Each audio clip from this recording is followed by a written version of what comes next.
My family hijacked my vacation plans for my golden sister and her kids. But this time, I had a secret escape plan of my own. Reddit, I need your thoughts on this. I need help with my family situation, which has been collecting for decades, but it is a long one. Despite growing up in a relatively normal suburban Massachusetts home, I, 35 female, have always struggled with this situation. My older sister Kate, 42 female, has always been the golden child. Since I can remember, our house has served as a shrine to Kate's life, with every wall filled with her accomplishments and every conversation centered on her. My parents were too busy preparing for Kate's college interviews to buy me a cake for my 10th birthday, which I remember vividly. They even tried to pass off Kate's leftover graduation cake, which still bears her name, as my birthday cake. Kate's achievements overshadowed every major event in my life as I grew older. Kate had recently joined the debate team, so my parents were unaware that I had made the honor roll in middle school. Kate had a college campus visit scheduled, so they were unable to attend the ceremony when I won a local high school painting competition. Knowing that sharing my triumphs would only result in a fleeting, "That's nice, dear," before the subject of Kate was brought up again, I learned to celebrate them alone, in my room. Even our things revealed our family's priorities. Kate's room was always outfitted with cutting-edge technology, fashionable attire, and everything she required for her numerous extracurricular activities. My room, on the other hand, was overflowing with used clothing. When I indicated an interest in taking music lessons, I had to make do with Kate's discarded violin, old clothes, and school materials. I had difficulty playing the violin since it was too large for me. "We already spent so much on Kate's piano lessons this year," my mother said in response to my plea for a more appropriate size. Throughout high school, the trend was maintained. Kate received individual instruction for her SATs, so I had to study with borrowed library books. My parents took out a loan to help her buy a car for college. They encouraged me to take the bus if I needed help getting about. Kate's wants and desires were central to all financial decisions, family discussions, and Christmas preparations. It was quite challenging in college. Kate graduated from a prestigious university with our parents' full support. When it came time for me to attend a public school, they could only agree to pay half of the tuition. They clarified, "We're still paying off Kate's student loans. You'll need to figure out the rest on your own." To make ends meet, I worked 2 part-time jobs while a student, usually dozing off over my textbooks. Kate, in the meantime, was starting her career in a position that our parents had helped her get through their contacts. Kate got married 7 years ago, and everything changed, or rather, worsened. For a year, our entire family focused solely on the wedding. My parents took out another loan to pay for her dream wedding, which featured a beautiful gown, an expensive location, and over 300 guests. Despite their reservations about the payments, I recall hearing them in the kitchen one evening, insisting that nothing was too good for Kate's special day.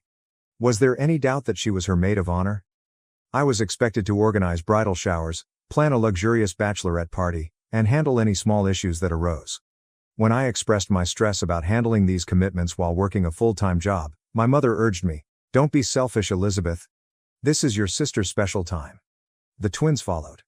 Kate's parents were overjoyed when she announced she was having twins. Even though they were still repaying their wedding loan, they contributed to the down payment on a nearby home. On the day they signed those contracts, I saw them spend their retirement funds, which they said they couldn't access when I needed help with college. They argued that this was different. "This is for our grandchildren." So, who was the default babysitter? Yes, I do. It began as occasional babysitting.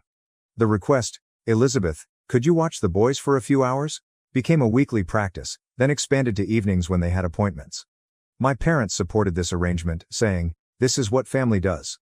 Kate and her husband Jack, 43 male, felt that I would always be there to help them if I tried to object. Even while I adore them, the twins, who are now energetic 7-year-olds, are exhausting. Every weekend, Kate drops them off unexpectedly at my house, generally under the guise that she needs me time or has important errands to run. The lads run wild, turning my modest apartment into a disaster. Kate begins crying about how overwhelmed she is when I try to establish limits or request ahead notice, and my parents criticize me for not being supportive. I worked a lot of overtime to establish myself in the marketing sector. I just received a promotion offer that involved longer hours and more travel. My mother said, "But what about the twins? Your sister needs you here."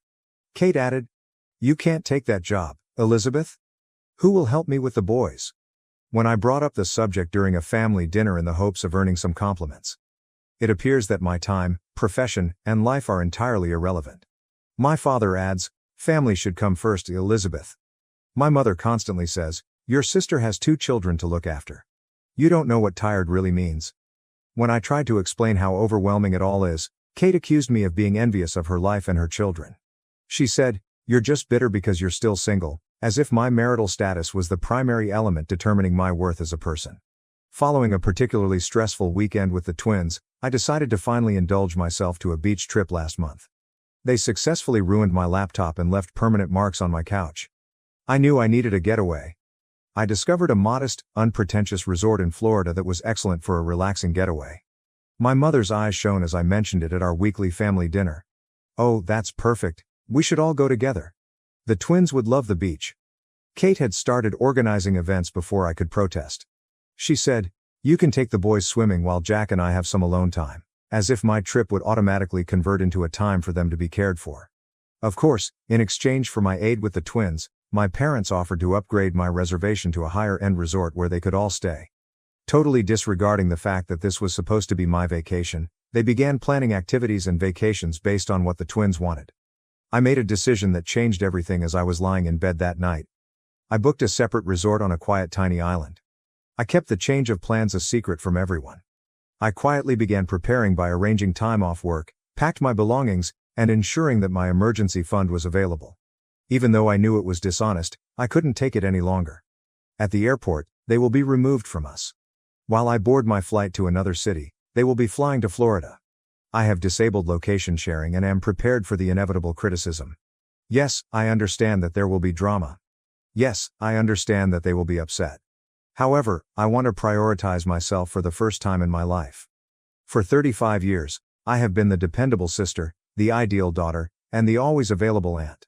To meet my family's expectations, I sacrificed my social life, weekends, and personal needs. I was frequently babysitting, so I missed out on dating opportunities.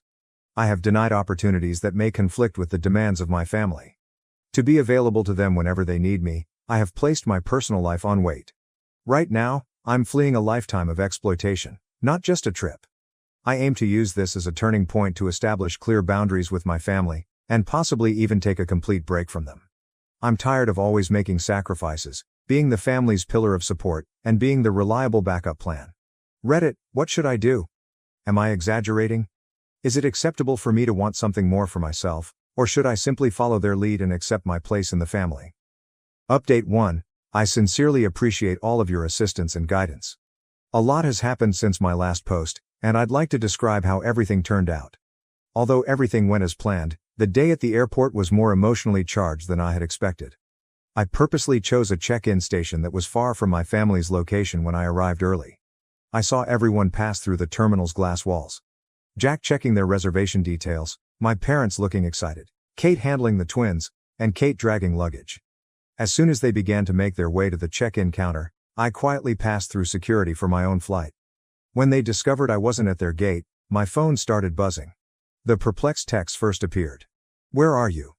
Our current location is gate B12. The concerned ones ask, how are you, Elizabeth? Has anything happened? Finally, the indignant ones. How could you treat us like this? The boys are in tears. Before boarding my flight, I turned off my phone. For the first time in years, I felt an unusual combination of liberation and guilt. I had carried that guilt for the most of my life. However, what about freedom? It was exciting, and it was new. The bustling tourist spot they were headed to was nothing like the small island where my resort was located. Years of strain gone the moment I stepped onto the beach. There are no twins to babysit, no family issues to deal with, and no schedule to follow. The ocean, me, and absolute freedom. In fact, the first 2 days were hard. The twins would be having lunch now, and Kate would usually need help getting to bed at this hour, so I kept checking the time. It's difficult to overcome decades of indoctrination. However, something happened on the 3rd day. I tried things I'd always wanted to do but never had time for. I enjoyed every minute of my ridiculous, yet entertaining surfing lesson. When I registered in a yoga class by the beach, I met a group of other lone travelers. I even went on an unplanned dinner date with a wonderful man I met in the resort's coffee shop one evening. Even though it was a simple dinner, it served as a reminder that I might live a life apart from my family. The actual test came when I finally turned on my phone after 5 days. There were dozens of voicemails, 300 plus text messages, and 147 missed calls. My mother had even called my place of employment to declare a family emergency. Fortunately, I had previously informed my supervisor that I would be taking a vacation. Some voicemails were played for me. My mother's tone shifted from concern to angry to manipulative. "Elizabeth, how could you abandon your family in such a way? The twins are inconsolable. Did we raise you like this?" Even worse were Kate's messages. "You've ruined everything. The lads are diligent in their pursuit for Aunt Lizzie. I can't manage meetings on my own, so Jack had to reduce them." However, one communication struck a different tone. My father mailed it, although he seems unsure for once. "Elizabeth, please let us know you're safe even though I don't understand what's happening." I'd never heard him speak to me without immediately defending Kate or urging me to do more before. I messaged our family group chat only once. "I'm having a lovely trip and am safe. When I return, I'll contact you. Please give me room." I then ended the discussion and continued chatting to myself. In addition to reading bedtime stories to the twins, I also read 3 novels, spoke with other guests without interruption, and watched the sunset every evening instead of racing home to help with showers and sleep. These 5 days changed my life. I began journaling to process years of suppressed emotions. I ate dinner at a small beachside restaurant last night, and when the elderly waitress noticed I was alone, she asked if I was okay with my solitude. She said something that stuck with me after I explained my situation briefly. "Family is important, honey, but not at the price of your own well-being. Putting yourself first is sometimes the most daring thing you can do." When I returned home, I didn't immediately go to my place. Instead, I booked a hotel room for 2 nights to give myself time to prepare for the inevitable encounter. During this time, I updated my work emergency contacts, changed the locks on my doors, and, most importantly, put my boundaries in writing. I unintentionally liked a coworker's post on social media, which is how my family found out I was back. My mother and Kate arrived to my apartment building within hours, continually banging my intercom. Across the street, I watched them from the window of my hotel room, strangely disconnected from their brilliant performance. "I'm going to address them tomorrow, at a neutral coffee shop, not at my house, and I know it won't be easy, but I've prepared what I'm going to say." My hands quiver just thinking about it. But for the first time in my life, I'm choosing myself, and I know I'm doing the right thing despite the anxiety, guilt, and drama that will inevitably follow. I'll offer another update after speaking with my family, and I'm grateful that Reddit provided me the confidence to take this first step toward independence. Update 2. As planned, my family and I arrived at the coffee shop, and the situation became even more heated than I had anticipated. The visit at the coffee shop began sweetly enough.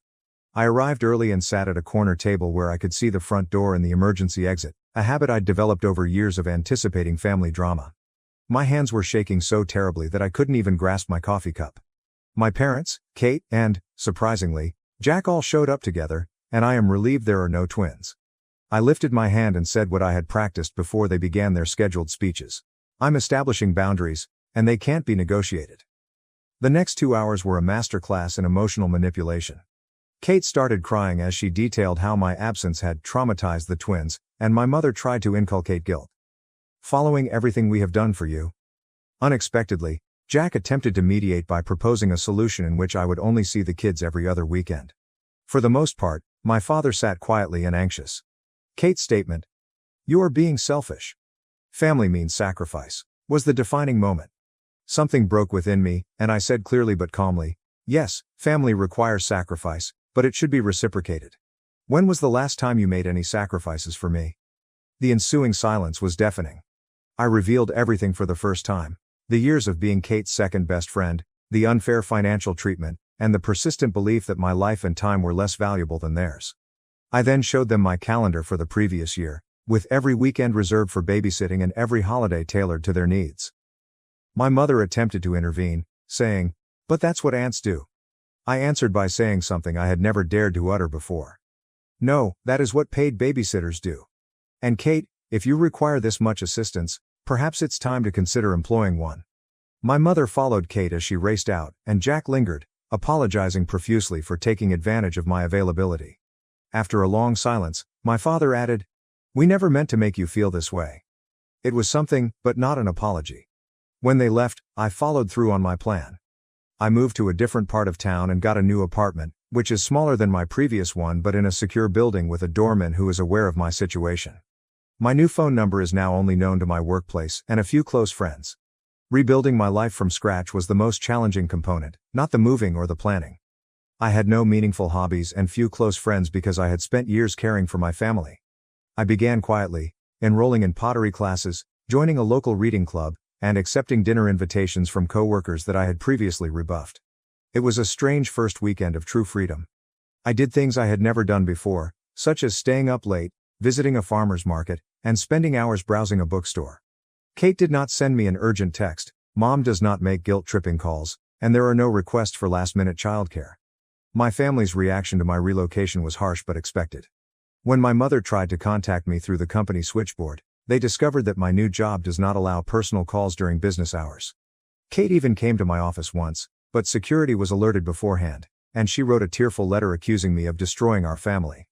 Kate first protested to Jack taking the twins to weekend events, but she has subsequently accepted the little but significant change.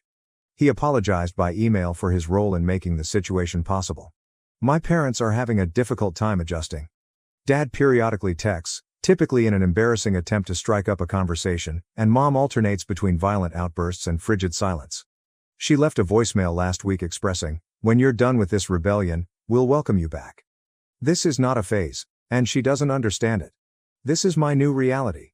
My boss appointed me to handle a large new project after noting the difference in my productivity and attention due to the absence of frequent family disruptions at work. For the first time in years, I'm casually dating, but I'm taking things slowly. Internally, there has been the largest shift.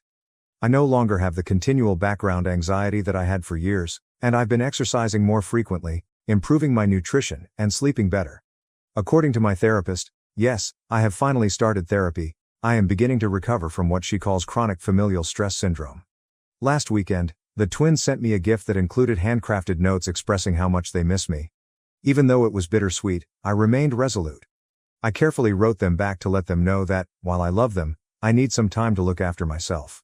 I had to write it even though Kate is unlikely to read it to them. "You seem lighter now. You look years younger," said an old acquaintance when I saw her yesterday. She is right. Despite the angry texts, emotional manipulation attempts, and residual guilt, I feel lighter and more emancipated. Respect for personal space, acceptance of one's own needs, and reciprocal assistance, rather than merely one-sided sacrifice, are all components of true love. I'm discovering that family love shouldn't seem like a prison sentence. My new flat will be 1 month old next week, and this is the first time I've ever dared to host a little housewarming celebration, with only a few friends from pottery class, book club, and work. There are no expectations, drama, or family, just people who accept me for who I am. I'll post another update soon, and I'm grateful to Reddit for providing me the confidence to make a life change. Update 3. Completed update. It's been a life-changing 3 months, and I'd like to share how it all came together. The confrontation I had been dreading and anticipating arrived last week when my father unexpectedly came up to my place of employment. His method was distinct from Kate's emotional manipulations or my mother's previous frenzied attempts. When he asked if we could have lunch together, he was composed and even resigned. We met at a tranquil restaurant near my employment, and for the first time in my life, he recognized me as his daughter, not Kate's sister or the family's backup plan. He said, "You look healthy," in a shocked tone. Happier.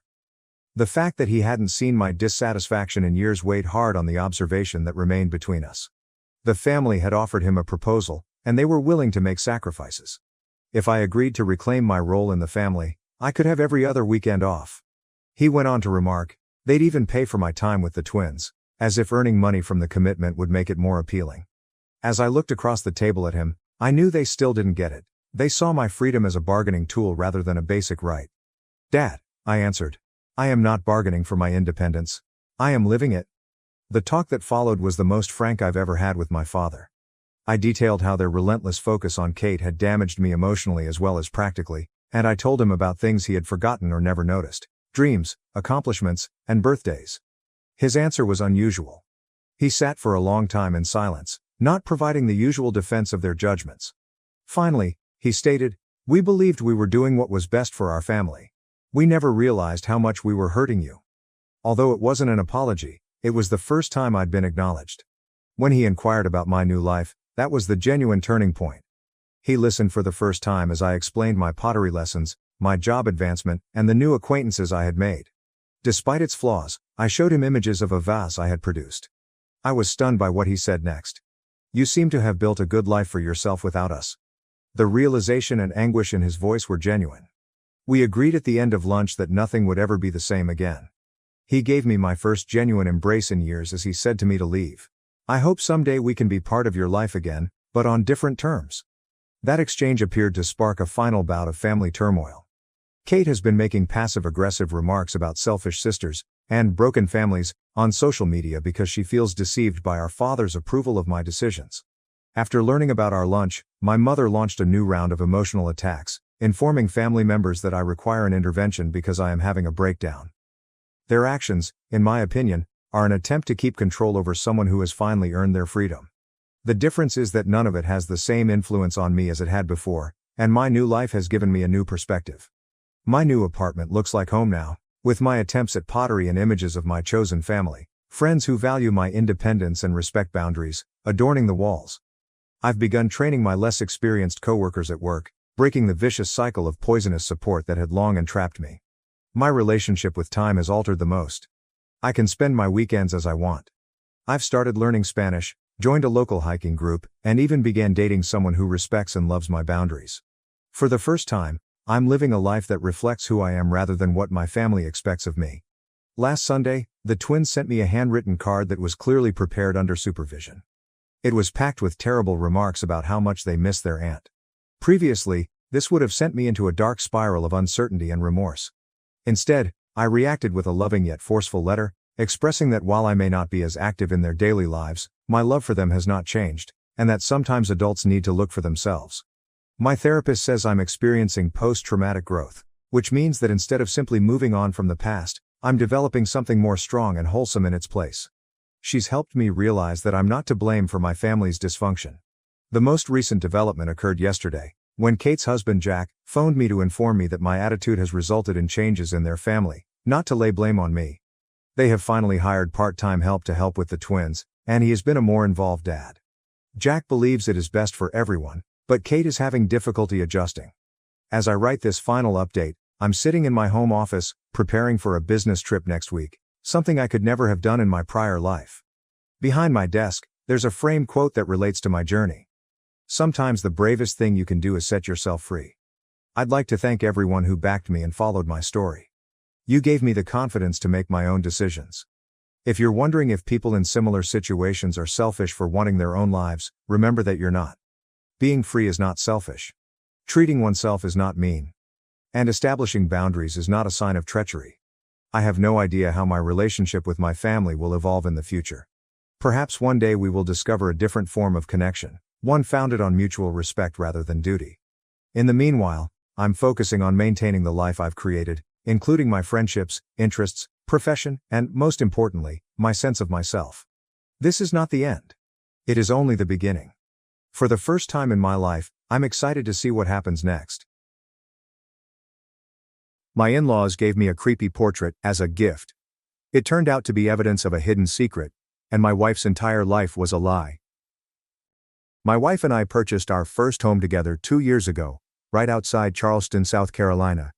It's not a scary house, but rather a pleasant 2-story home with a little yard, white siding, and a porch swing I was happy to build myself.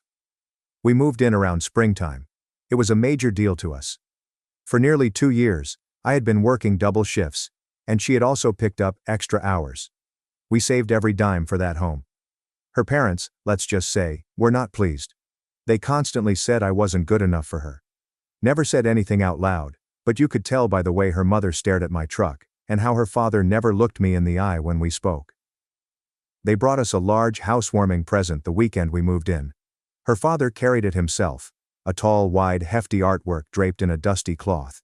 They said it was a family heirloom. Her mother went on to say that it had been in the family for generations, and should be passed down to the new head of the household. I thought that was strange. But whatever. We excavated it and discovered a disturbing portrait of a man dressed in old-fashioned clothing.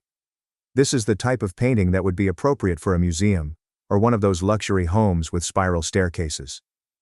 The man had piercing eyes, firm lips, and a frigid attitude that made your skin itch. Her mother said his name was Elias Whitmore, and he was an ancestor on her father's side. I did not want to be impolite, so I hung it in the hallway across from the stairs. Every time I walked down at night, it felt like his gaze was fixed on me. I assumed I was dreaming things. Weeks passed, and I still couldn't shake it. I didn't enjoy strolling past it. It wasn't simply creepy. Something about it seemed odd. The lighting in the portrait did not correspond to the way the man's face was tilted. The shadows appeared odd. His clothes did not appear to be as ancient as they should be. But the key thing is his face. There was something familiar about it. One night, I was home alone. My wife was working an evening shift at the hospital. I was halfway up the stairs when I paused to stare at that stupid painting. I'm not sure what came over me, but I snatched it from the wall and brought it down to the basement. I sat under the lone hanging light, staring at the painting. I turned it over. The rear was tightly sealed with an old paper label glued to the frame, similar to those found on museum items. It said, Elias Whitmore, 1883. I did a Google search for the name. I discovered nothing. There are no historic records, no ancestry searches, and nothing in local archives. That's when I began digging. Over the next 2 weeks, I began posting images of the work to online art communities and Reddit threads. One person responded, saying it looked remarkably identical to a painting in a historical collection in North Carolina, except for the background, which was completely different. The original painting had an ocean behind the man. Ours had a field with a house in the background. The guy even provided me with a picture of the original. He was correct. The same man, in a different setting. I returned to examine the painting frame. There was something wrong about it. I pulled on the backing until I could take it off.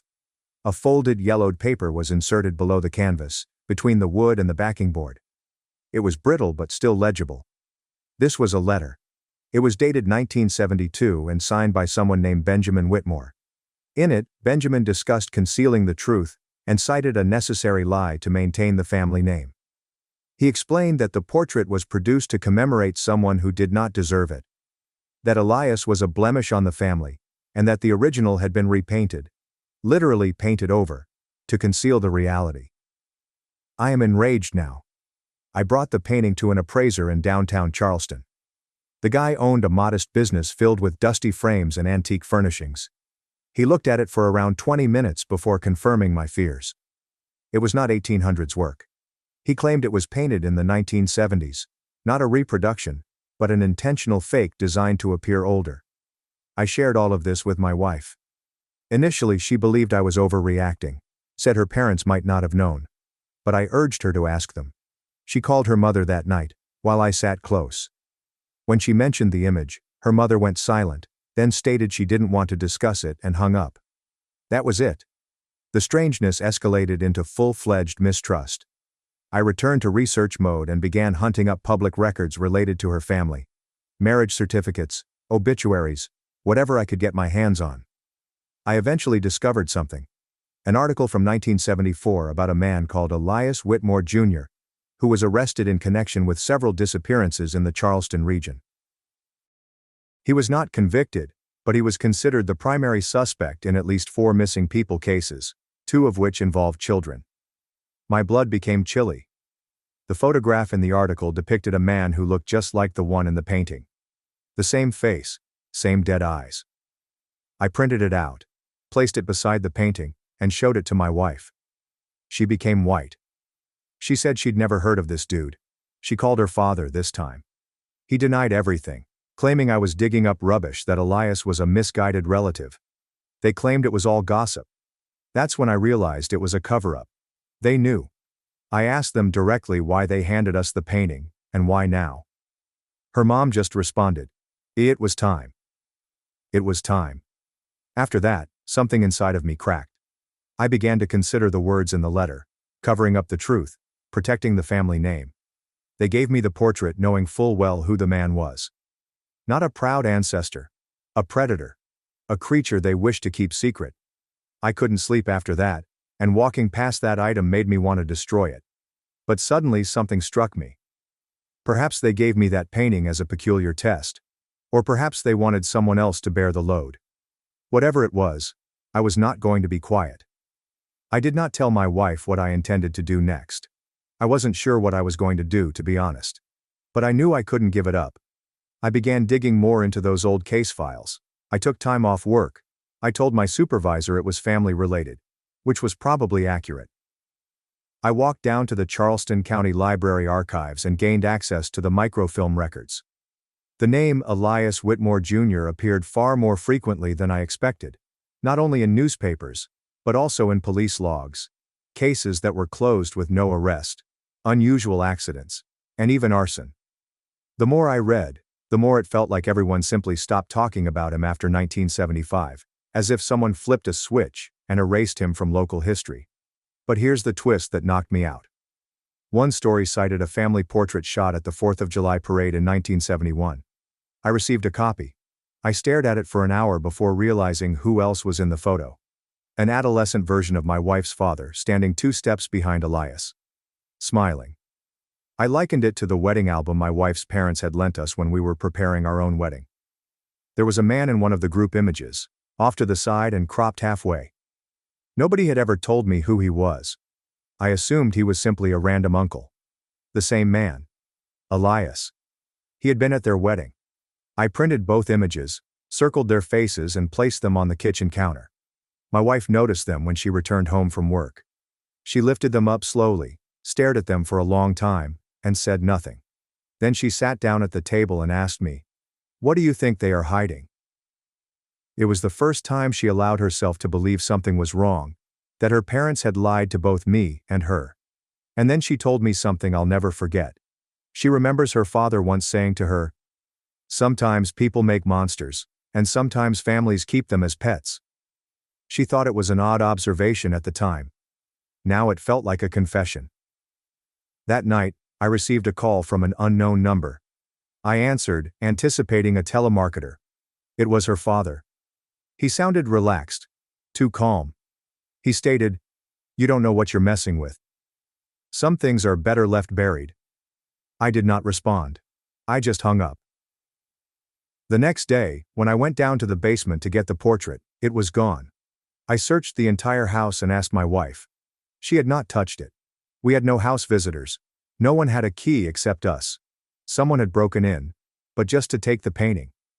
That same night, at 3:12 a.m., our outdoor motion light went off. I checked the camera. A tall man in a dark coat strolled past our yard and glanced right at the camera before the feed became static. Police discovered no evidence of forced entry. Nothing was stolen, just the painting. And the footage was gone from the cloud the next morning, wiped clean. My wife eventually broke down. She claimed her father had always been weird, domineering, frigid, but she had never related it to anything like this. She also admitted something else. When she was younger, perhaps 6 or 7, she recalls waking up one night and seeing a man standing in the hallway simply observing her. She always thought it was her imagination. Now she wasn't sure. We moved the following week. We put the house up for sale and left half our belongings behind. But it did not end there. We received a letter the day after we moved into the flat. There's no return address. Just a folded piece of paper inside. A single sentence. "You should have let sleeping dogs lie." I showed it to the police. They claimed there was no danger in it. There was nothing they could do. However, 2 days later, someone followed me home from work. I drove by my building 3 times, circled it, and then lost them. Black SUV with no plates. I only saw the driver's shadow, a huge person wearing a hat, his face concealed. I told my wife that we were being observed. She did not even argue. That's when I thought there could be something even deeper going on. Maybe Elias didn't work alone. Perhaps it wasn't simply a cover-up of who he was, but also what he did, and who assisted him in doing so. I looked into that too. I started checking property records. Whitmore Holdings, LLC's name kept up on land deeds, trust documents, and old bank papers. Can you guess who owned the house we recently acquired before us? Her father. Through the LLC. It was not a present. It was a setup. And that's when I realized the portrait wasn't a lie. It was a message. And now I didn't know who else was involved. But I was about to find out. I didn't sleep the night I found out her father had owned the house before us. I kept replaying everything. The house gift, the portrait, the warning, the break-in, the SUV, the letter, and now the revelation that the property was never random. He put us there. I put the painting there on purpose. But why? My wife began to spiral. She was angry at me for digging, but even more so at her parents. She didn't want to believe it, but the evidence kept accumulating. And then she remembered something else. Something she had never told me. When she was a teenager, she sneaked into her father's study and used his computer. He was old school and never allowed anyone in. She recalls seeing a closed folder on the desktop called Archive AW. She attempted to open it, but it was password protected. She became afraid and never tried again. But now it felt as if that folder might contain everything. So I asked her if she knew what password he could have used. She shrugged and explained that he always used birthdays or death dates. I inquired about whose. She glanced up at me and told me, his sibling died when he was a child. Drowned in a lake. I paused. Do you know which lake? She shook her head. I looked up drownings in South Carolina from the 1970s. It took hours, but I finally discovered it. A short news item on Robert Whitmore, an 11-year-old who was assumed drowned in Lake Marion. The body never recovered. Presumed, not confirmed. Something did not feel right. Then I discovered another file. An old sheriff's report that highlighted local speculation that the boy had been kidnapped, not drowned. However, the case was closed when the sole suspect died in a fire days later. Guess who was named as a close family friend of the missing child? Elias Whitmore, Jr.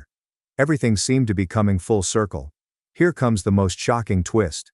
I looked through property records for the land surrounding Lake Marion. One plot near the water had been sold 3 times to shell firms, but they all linked back to Whitmore Holdings LLC. What was the name of the original buyer? Robert Whitmore. He never died. He changed his identity. Her father was Robert Whitmore. That is why no death certificate exists. That was why everything concerning Elias had been buried. Robert had been present. Because he knew. Perhaps he helped. Perhaps he watched. Perhaps he joined in. Then I realized something that almost made me sick. If Robert faked his death, grew up in seclusion, and inherited the name of a lost youngster, who the hell was Elias anyway? I returned to the wedding album photo and ran it through a facial recognition tool. I uploaded Elias's wedding photo as well as his 1970s newspaper photo. They did not match. Different people. Same name. The man in the portrait was not Elias at all. He was the original Robert Whitmore. And the man we assumed was Robert, my wife's father, was actually Elias. He assumed his brother's identity. He took his name, life, and possibly even his property. The one referred to as a monster in the letter was not Elias. It was about Robert, the portrait subject. That letter was Elias's attempt to cover his tracks, blaming everything on his brother, and then assuming his name following the alleged drowning. The man who gave us the portrait had slain his brother. And now I have proof. But I also had a huge dilemma. What would happen to my wife if I made this public? Her entire existence had been a lie. Her last name was a lie. Her identity, her childhood, all of it stems from a cover-up related to a murder. Perhaps more. Even worse, someone still wanted it buried. Because while I stood there holding both images, trying to decide what to do, there came a knock on the door. Not a strong or violent knock, but rather a calm, gradual knock. 3 mild taps. When I opened it, no one was present, but on the doormat was a framed photo of the same size as the image. It was a reproduction of our wedding photograph. Only this time, someone had drawn a red X on my face. After seeing the photo with the red X, I realized it was war. I did not contact the cops this time. I knew they would not do anything. There was no evidence, no fingerprints, only quiet. But I couldn't just sit there waiting for the next message, the next fear tactic. So I probably did something wrong. I broke into my father-in-law's home. It was vacant. I made certain he and my mother-in-law were out of town. They were visiting her relative in Georgia. I had 2, maybe 3 hours till someone checked in. I went straight to his office, which featured the same desk my wife had seen as a child and the same old computer. I had carried a USB stick and a little camera with me. I fired it up and entered Robert's birth date from the drowning article. Password worked. The folder opened. What I found still keeps me awake at night. Dozens of documents, newspaper scans, images, family names, school data, and missing people from the 1970s and 1980s. Every file was tagged with dates and annotations, some in code, some in plain text. One folder was named Control. Inside there were notes regarding memory sculpting, identity rebuilding, and risk elimination. I scrolled till I found a folder with my name. That's when I realized something unexpected, something that knocked the air out of my chest. He had been following me for years. There were images of my social media accounts, records of job applications, and even notes from interviews I had 10 years ago.